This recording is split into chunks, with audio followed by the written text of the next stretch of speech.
say beefy a couple more times. Yeah. Beefy. Let's not. It's probably not the same effect as if you had a 400-pound man. I don't know. Yeah, no. Holy moly. That's good. I don't want to ask. My name tag is crooked. Super crooked. Boy, there is not much coffee left. I told you. There's enough. I strategically only put like a half a pump in mine just to make sure that you had enough for all the live peoples. So I call that good. Just enough. Better run. It better be ready by the time I get there. Done. Look at you go. Oh, you've. Except I don't have a spot for my coffee. Just give me this. Here, I'll take it. You're making me nervous. I don't blame you. Good morning. Good morning. Gordon, good morning. What did you label it? I just said morning coffee. I didn't label it anything because I didn't know what to label it. Charles is going to ask later, you know. Well, he's just going to ask what the topic was because we label it, and Charles is like, "What'd you guys talk about?" I don't know. What did we label it? We labeled it. We're going to talk about sunglasses, and he won't read it. So I don't know because I don't know what we're going to talk about. He used to watch our live show and chime in, and then like answer questions and stuff as they came up. He slacks. Slacker. But I do think we're going to go around and show inventory just because we haven't done inventory in a while. Just make sure you do it really quick. I will do it really quick, most likely. Dang it, I had something very smart and witty and funny and all that stuff I was going to say, and I forgot what it was. What is wrong with you? There's like a mark.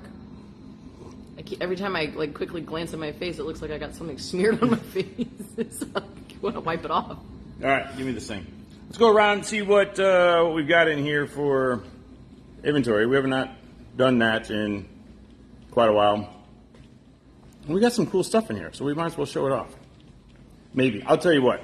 Facebook has been beating us up a lot lately, so this might hurt us, but we're still going to do it. See what happens. We have got. Let's start off down here on a shotgun wall. We got some used guns down here as well. If you need a 6.5 Creedmoor AR, we've got one up here on the used wall. Shotguns. We've got the super cool IWI Tavor 12 gauge. Look at this thing. VR80. These things are actually pretty fun to shoot. I don't know. I have never shot one. I don't know if I would want one. I wanted one for the longest time. What don't you like about it? I don't like carrying magazines of shotgun shells. That's what I don't like. Now, just as a fun gun to shoot, it's super fun. They actually run really well. I think they're cool looking. And you can, I'm going to say this out loud. I'm not 100% positive. But I'm pretty sure you can get rid of that goofy stock for a standard AR stock and grip. I'm pretty positive. But they run well. They look cool. But the struggle I had a mag-fed shotgun for a while, a pump action. It was a Maverick 88 that was converted to take magazines, and it was fun. But gosh dang, trying to carry these extra, especially in this case, it was like a double box of the Mossberg magazines, double stack magazines. They're heavy and they're hard to carry and all that stuff. But anyway, cool gun. Just because you have it doesn't mean you have to walk around with a chest rig or something on. But we've got all sorts of other cool stuff. We've got 1301 Beretta and the A300. And then look at this. Mossberg 940 JM Pro. This is Elizabeth's favorite I just can't. color combo. Yeah, You can't even tell what the difference is between the gold accents and the yellow Mossberg piece of plastic tag thing on it. She has issues You need with to it. hang a I think it looks big cool. clock from it, like Flavor Flav. Flavor Flav's shotgun. Kim, good morning. And we got a couple of Benellis over here, Supernovas, M4s, and so on. So if you're in the market for a new shotgun, come check out what we got.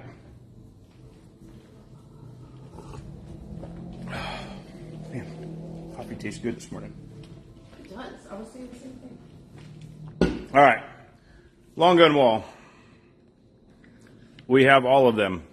All the long guns. Lots of ARs and other style stuff too, but mostly ARs. Stuff from Daniel Defense, Ruger, Smith. We've got a Ruger Precision in 6.5 Creedmoor up top.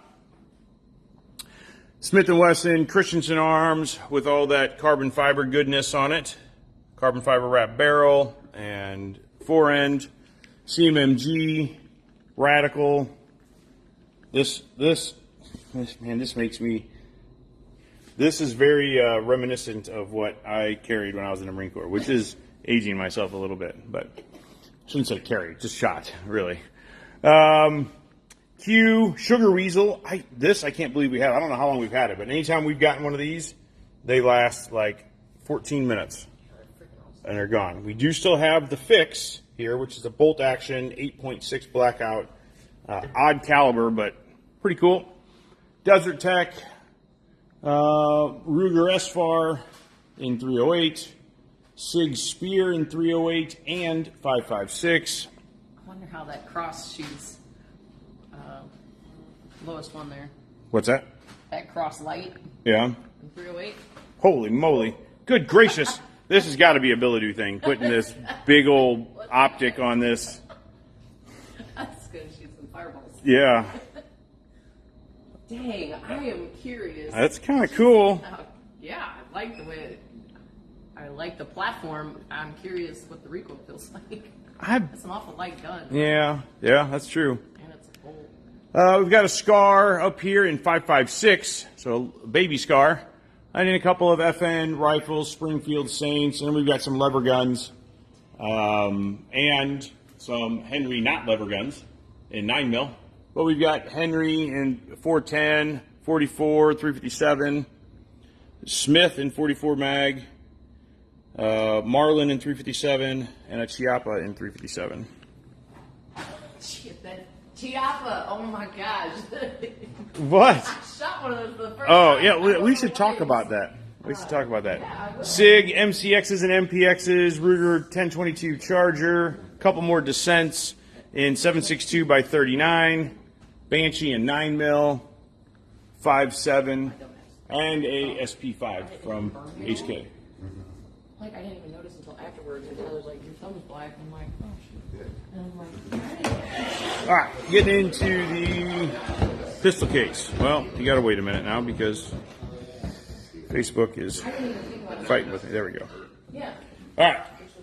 Shadow Systems, we've got MR920s, DR920s, DR920Ps, XRs, CR920s, Foundation Series, 920X, which is the new baby gun with the bigger grip, MR920L, which is my choice. Got a couple staccatos in here as well. For those of you that have been looking for staccato, we got a couple staccato Ps sitting in there. Springfield, we've got Hellcats, Echelons, XDMs, XDEs, Prodigies, a couple of Stoger pistols down here. Smith, M&P, 10 mils. We got two 10 mils. Look at this guy. Sharp looking pistol. Equalizers. We've got several 10 mils in there actually. Shields, Shield Plus, M&P 2.0s, SD9s. Let's see. Bodyguard. That really surprised me they even still make the Bodyguard, honestly. It's like the LCP. SIGs, we've got some legacy guns in here, 220s, 229s, a couple of talk about legacy guns, 1911s, 365s, macros, X's, XLs, all sorts of different options from SIG in here. That is, I bet of all I like the that. It's a short manufacturers, I looking bet SIG has the most SKUs in our, well, probably just in general, but Yeah, I in our wouldn't doubt inventory, that. I bet we have more SKUs of SIG. Peggy Leone, good morning, ma'am. All right, HK, got a USP, and then, that's weird, that one's separated from everything else. Then I've got USP. another USP up here, and then a couple of VP9s, and I've got some Beretta, a bunch of 92 variants, PX4 Storm, CZ 75s and P10s, P01, P10C, P09. USP is such a big gun. It is a big gun. FNX 45, talk about big gun. FNX 45, FN high power in FDE and black. How much is the MP5? Will you go check that MP5 down there on the wall for me, please? FN reflex, 510, 509, LS Edge, and a 545.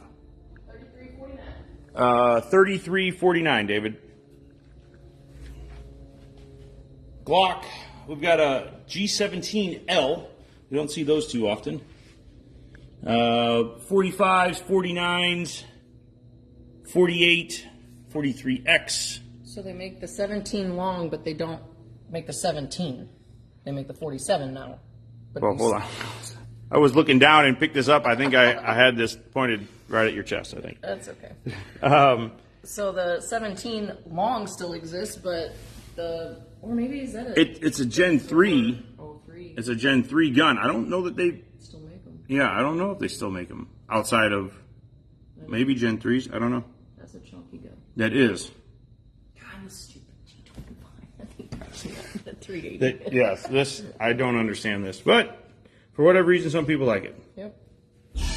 It's Glock. They'll sell it. Cynthia, good morning.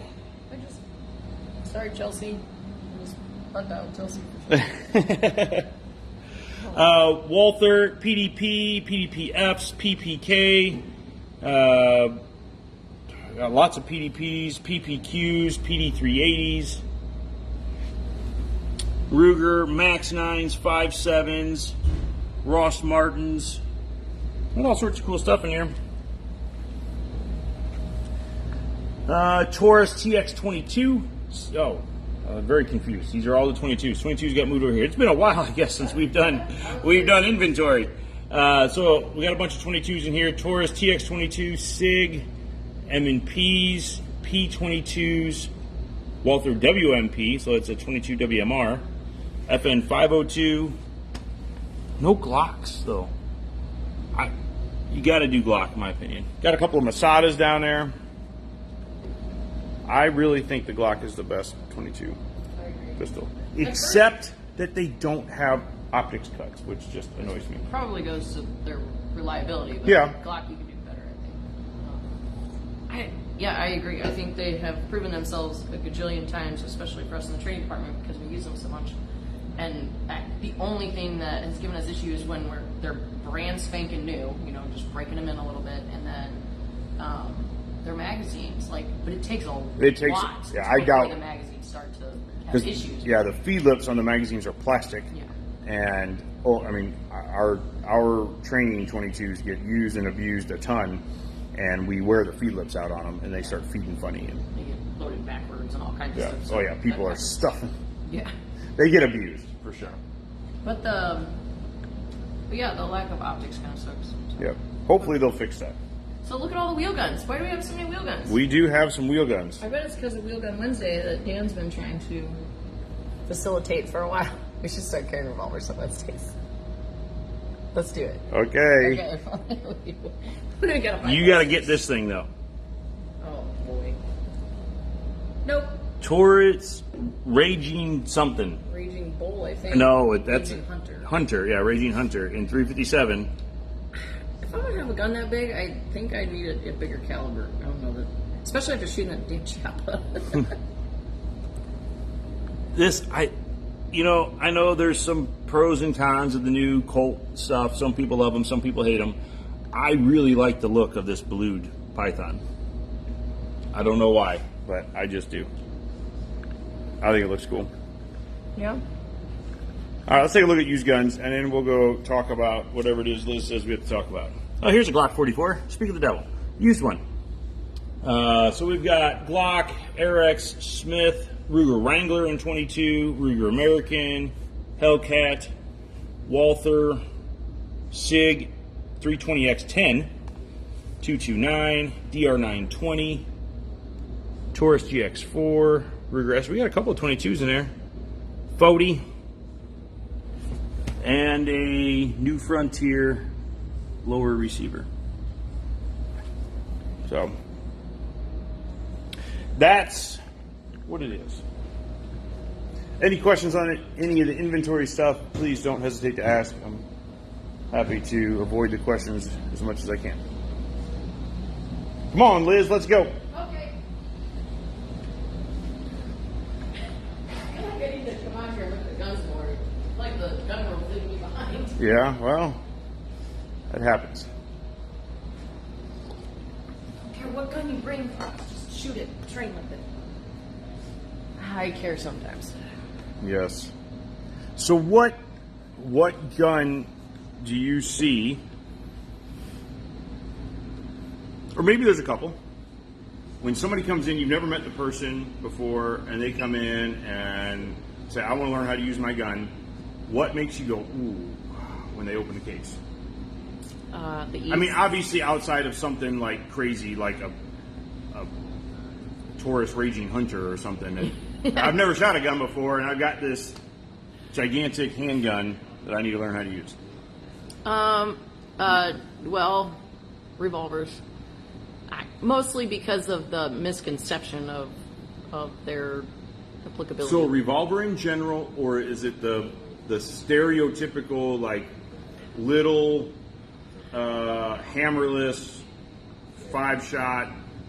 It depends on what they're coming for. I love teaching people how to shoot revolvers. I think they're fun. They're range toys. Most people don't. The vast majority of people are not coming in to train how to use their gun for recreational use.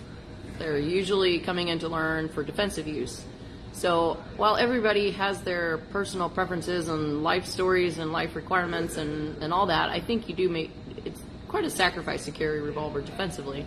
And it's generally the misconception of a revolver that makes me not prefer them for the shooter, because they come in with this grand idea of how simple it's going to be to shoot the revolver, and then they're quickly they learn otherwise. So I just don't like seeing that sense of like defeat. Not defeat necessarily, like you can't get past it. Of course you can, but like that sense of like, oh, I bought the wrong gun, or that's not what I expected, and that just kind of it hurts because I want you to have something that works for you. Because they're not cheap, right? Yeah, I mean, right. They've spent good money on something, and they have an expectation that, hey, I've spent $400, $500, $600, $800 on this thing, and I'm going to learn how to use it today. Yeah. And you don't realize that you skipped a whole bunch of steps, and you that might not be the best tool for you. It might be, but it may not be, and that's I agree. That's what sucks always when somebody has, and we typically see that with small guns. Somebody shows up with a Ruger LCP. Hey, I bought this, or I'm a small person, so I got this gun. I just, that's what the guy at the gun store told me. Well, he's a moron. Or really big people Yeah. with small guns. Like, oh, man. you know, like, Well, yeah. small guns in general are difficult. Whether you're big or small, it doesn't matter. Whether you're big or small guns are difficult. Yes. Adam, good morning. Hi, Kelsey. Good morning. So, yeah, we had a guy not too long ago that was like, I don't know, 6'5". His hands looked like bear paws. They were huge, and he had a bodyguard or an LCP or something. He could hardly even hold on to it. It's dangerous. Yeah, it's scary. So anyway, yeah, that's usually what I see. And then my least favorite gun, which is the Easy. Easy, yeah. I just I'm. It does make me feel a little. I don't want to say good because it sounds terrible. Better? But when they realize that I just can't, why do I have to squeeze this gun so hard? It's not working for me. We had this happen just last week or 2 weeks ago. I don't even know what it was. But a lady came in here and she had two guns. One was an EZ, one was like an LC9 or something. And she's like, I got the EZ because I can't rack the slide on this.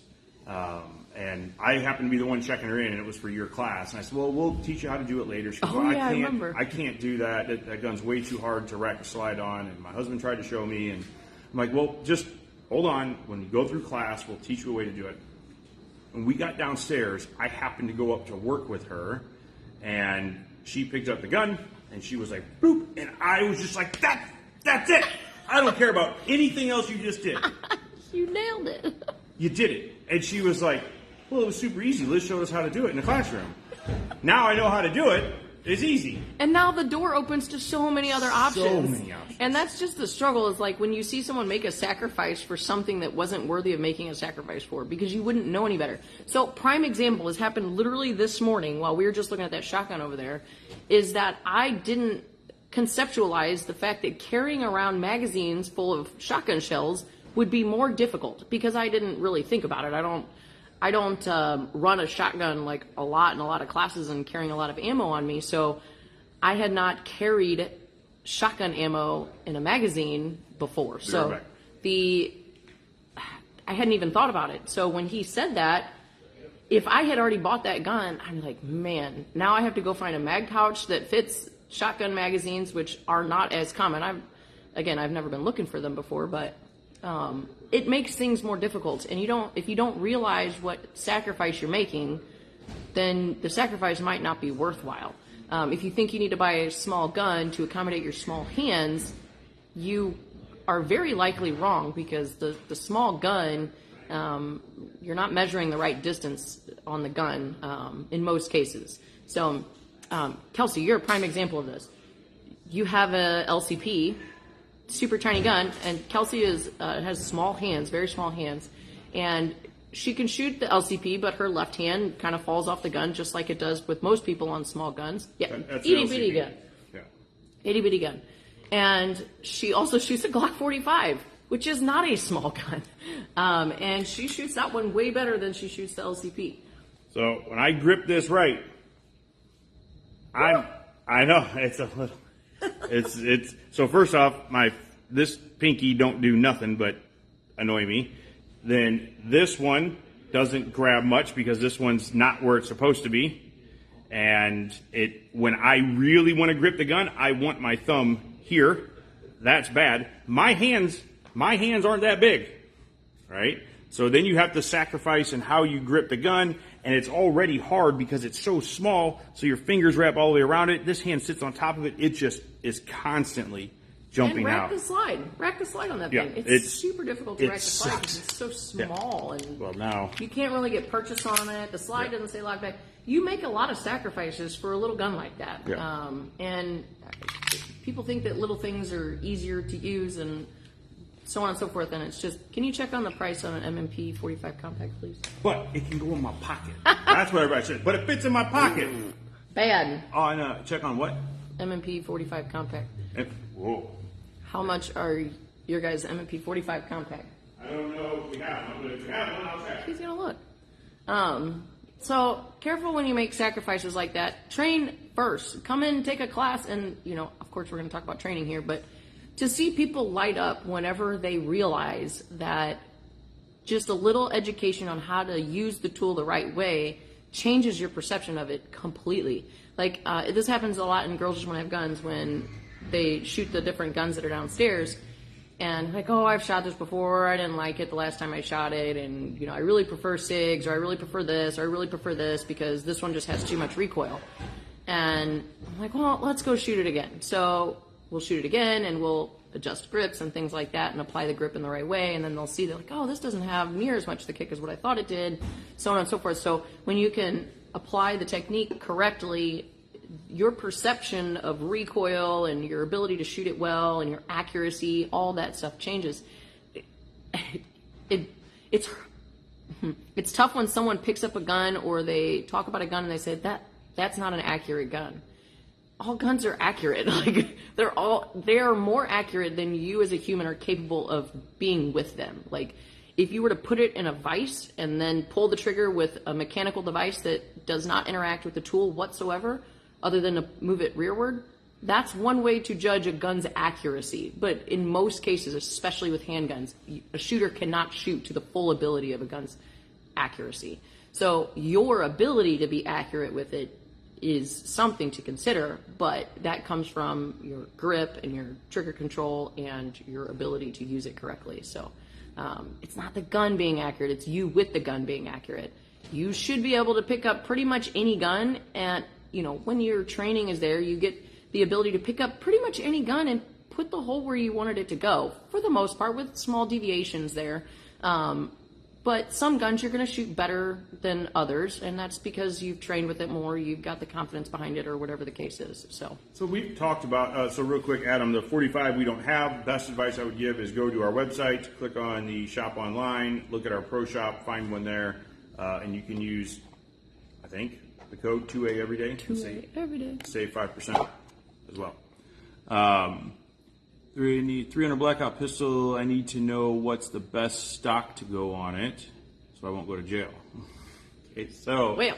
You can still have a pistol right now, but not with a stock on it. Yeah, you can. Well, not with a stock. Yeah, if you with a brace, yeah. You could have a braced AR pistol right now. If you want to register it, then you can go the stock route, but you have to register as SBR. SBR. All right. Dang it. What was I going to say? You're talking about grips on the guns. And About so you and I shot a really nice gun, Walther PDP, and we tried to like it, and just didn't like it. Yeah. Great gun, well made, well designed, very accurate gun. Doesn't work well for me. Didn't work well for her either. There's just something about the way that it feels in my hand that I just don't like. Can I pick it up and be accurate with it? Sure. Can I shoot it as well as I shoot my gun? No. I'm going through that process right now with the 365 XL.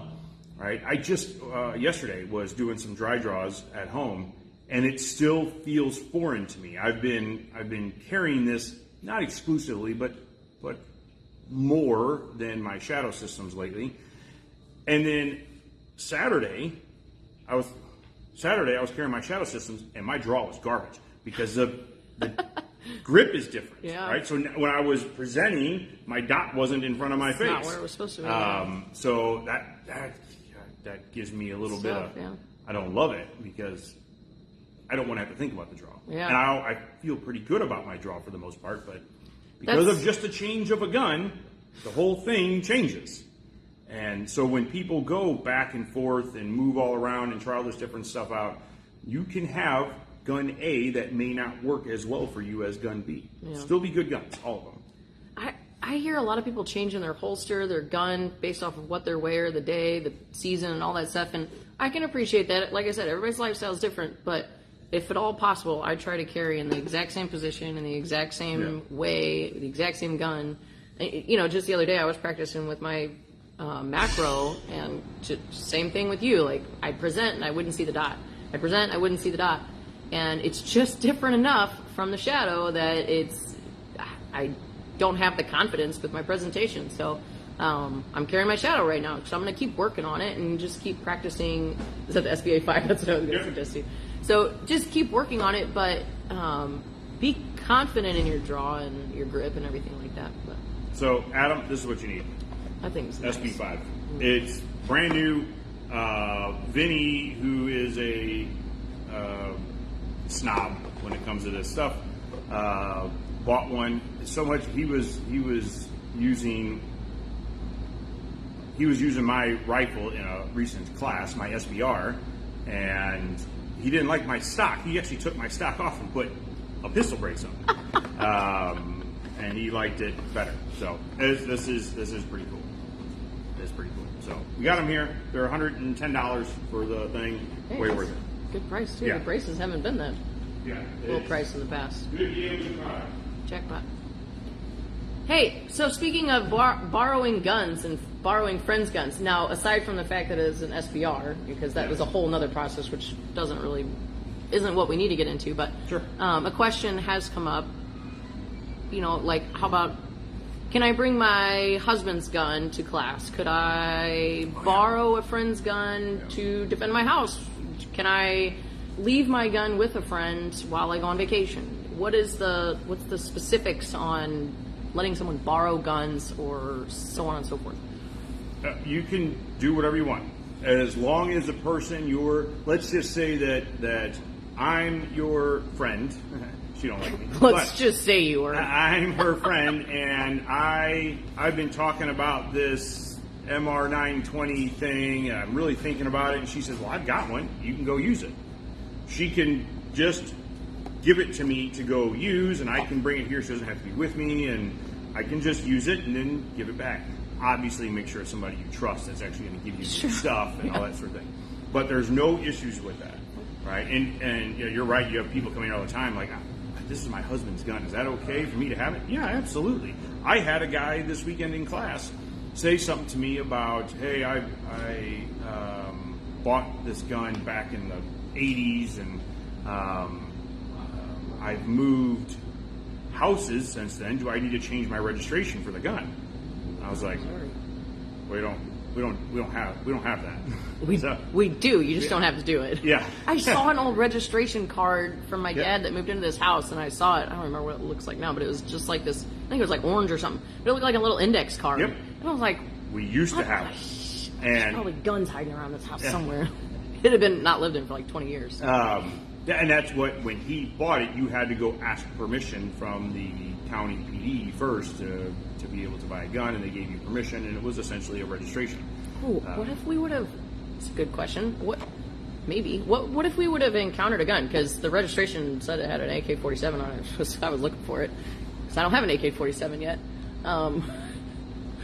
What would I have done if we did find it? The contents of the house. So nobody had lived in it for like 20 years, and so the contents of the house, including a car in the garage, were given to my dad when he bought it.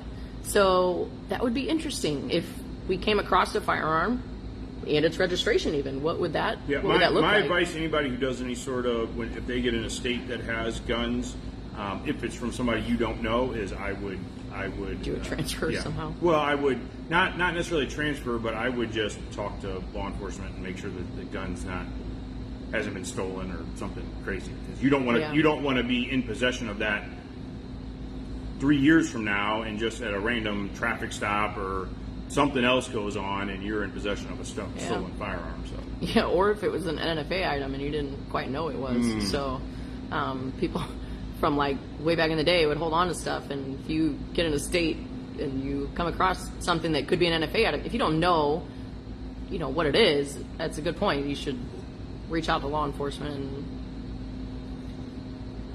But I'm just going to stop talking. Yeah, stop talking. So back to the original question of letting somebody borrow your gun or borrowing somebody else's gun. No issues with that whatsoever. We're in the state of Missouri, though. Yeah, in the state of Missouri. You can't transfer. You can't take a handgun. Like, if she lived in Illinois, I couldn't go get the gun from her in Illinois and bring it back over here. Can't do that. Even as borrowing it. Correct. It can't cross. I mean, what if I wanted to borrow your gun to go to Sparta? Just to borrow. That's interesting. Yeah. Because it would have to go based off the state's laws as far as. So, truthfully, I don't know. Yeah. Transferring, I think that if I took your gun across state lines, even though the ownership wasn't transferred to me, I don't know.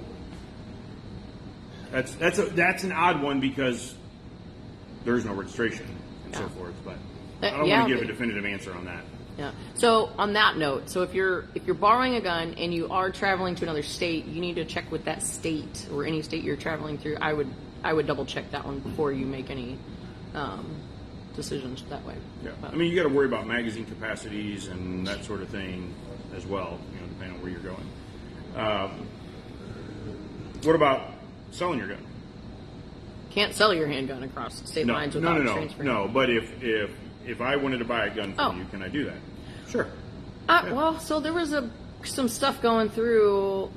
I don't know where it ended up, but they were making some movements towards not allowing private sales federally. But to my knowledge, that doesn't exist. That's stayed right now, to the best of my understanding. So, us being in the same state, if you want to sell me your gun, here's money, and then I have your gun. Boom, done.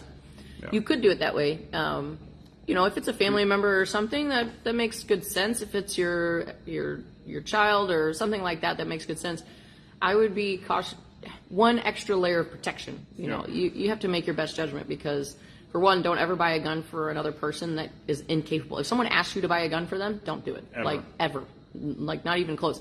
Why would they be asking you to buy a gun for them?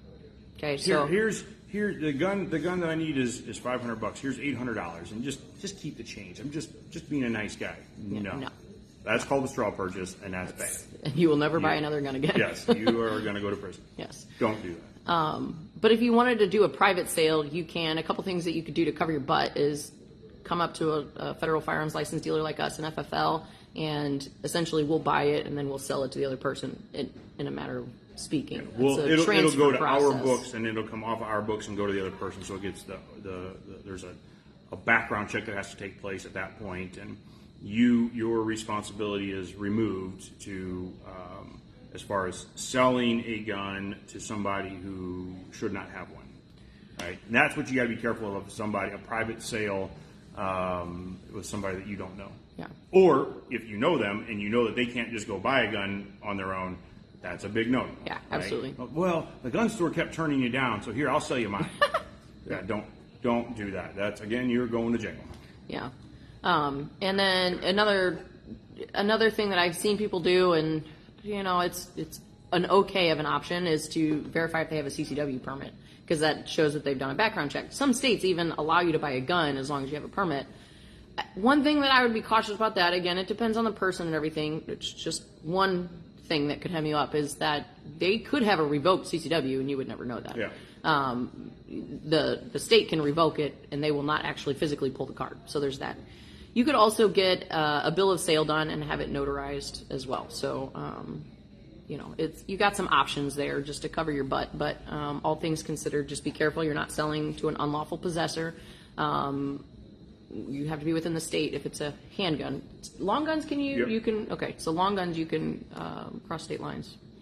But go to an FFL. I think that's the best way to. We have people do it in here all the time, and Yeah. it's just an easy way to help remove the responsibility from you.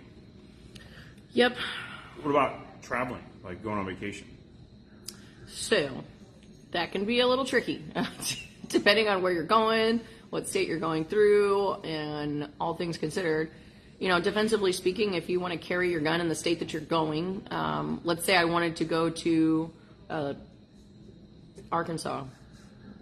I look up Arkansas's laws. I drive right to Arkansas. I can keep my gun on me.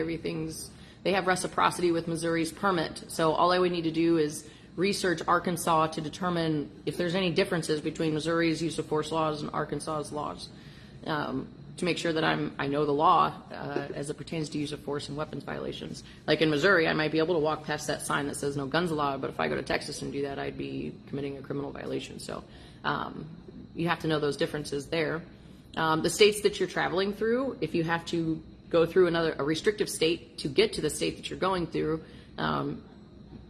you have to put your gun in a federally lawful condition based off of our Firearms Owners Protection Act, and that allows you to carry your gun peacefully through these states. Yeah, transport the gun, yes. not carry. Thank you.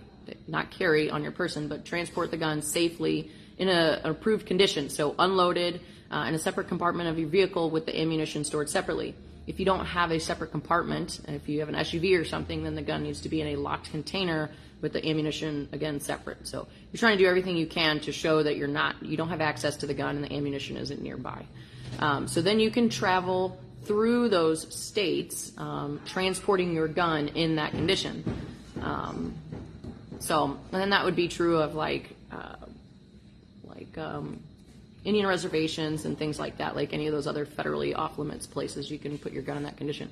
Now, if you're going through one of those restrictive states and you have to stop in that restrictive state, you can't stay in that state. Like it's not a place where you can rest your head at night. You can only be passing through the state. You can stop for very short periods of time to get gas or something like that, but the gun needs to remain in the car in its approved condition and locked in the car. You need to take a lot of responsibility here and make sure that your gun is stored safely and appropriately. But you cannot stop and sleep in these states, because then you're actually you're staying in the state and you need to go by their rules there. So be careful of that. Yes. Yeah. The big thing is just knowing the laws. We had in CCW this weekend several people that were shocked when they realized that, hey, if I go to another state, I have to know their laws. Like, yeah, they're not the same as Missouri's. Now, they're the good chance that they'll be pretty darn close. Yeah. But there could be some big differences, and that's stuff that you need to be aware of, because ignorance is not a reason to get away with breaking the law. Yeah, So ignorance is no excuse for the law. Yeah, you have to know the laws of where you can and can't carry, and when you can and can't use physical force versus deadly force, and so on. So an interesting thing, I had a couple people in the last CCW maybe, or a couple times before that, Texas and Florida. This is me going based off of a student's interpretation of the law. So I'm not a lawyer, I'm not a Texas or Florida CCW instructor, so take this with what you will. But it was brought up that they can defend property with lethal force. And again, I am a Missouri instructor, so don't take that as law there. But so that was a very different distinction. Now, if they came up to Missouri and like, well, Missouri has permitless carry, so I mean, I got my permit back then, and I know all the laws and everything, and you come up to Missouri and you attempt to defend property with lethal force, well, you're going to jail. So, and then vice versa, let's say you're a Missouri permit holder and you go to Texas and you walk past one of those signs, because in Missouri you can walk past those signs with a permit, and in Texas you're going, I don't know, you go to jail, but you're in criminal, you're committing a crime there. So you got to know the differences. Some states require you to be 21, so in Missouri you only have to be 19. If you got your permit as a 19-year-old and you traveled to Virginia, I think it is, they require to be 21. So if you're not 21, then your permit is invalid, and you'd be in trouble. So lots of little nuances there to pay attention to, and just take it upon yourself to know the law. I had a 19-year-old in class this weekend. He was like this tall. Nice. He did not look like a 19-year-old. When he said that, he goes, I just turned 19, so I wanted to be able to start carrying my gun. And I was like, you don't look 19. He was a country boy, and he was a big dude. Got his big chick kickers on? Yeah, he did. Love those. Like when they...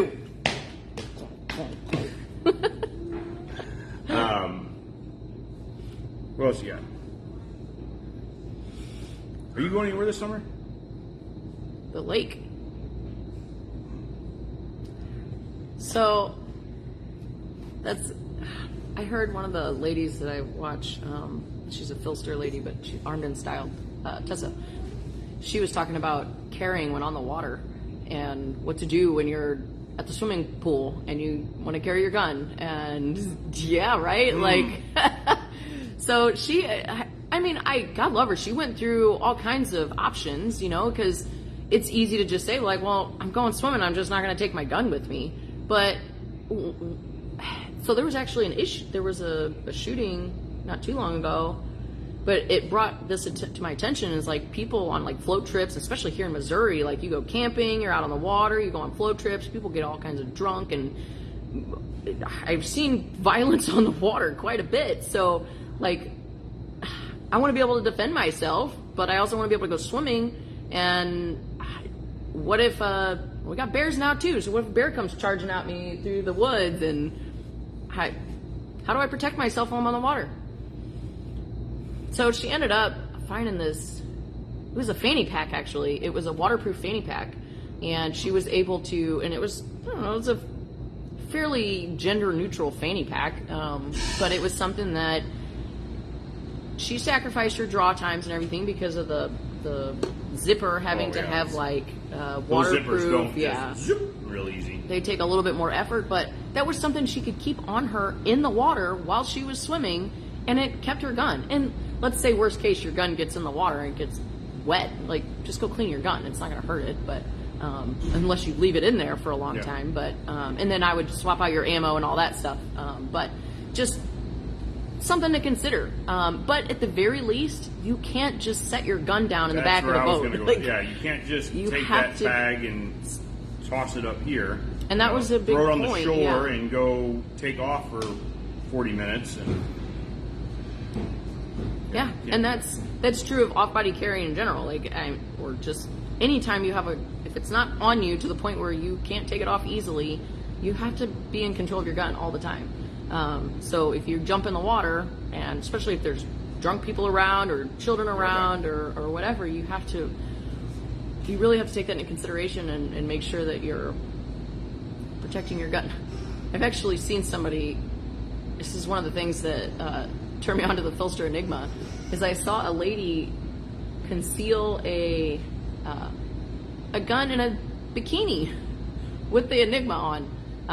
It was a bikini that had like some flowers and everything on it. It was kind of high-waisted, but it completely covered up her gun, and she could just keep her gun on with her bikini on. So definitely not something that I'm going to try, but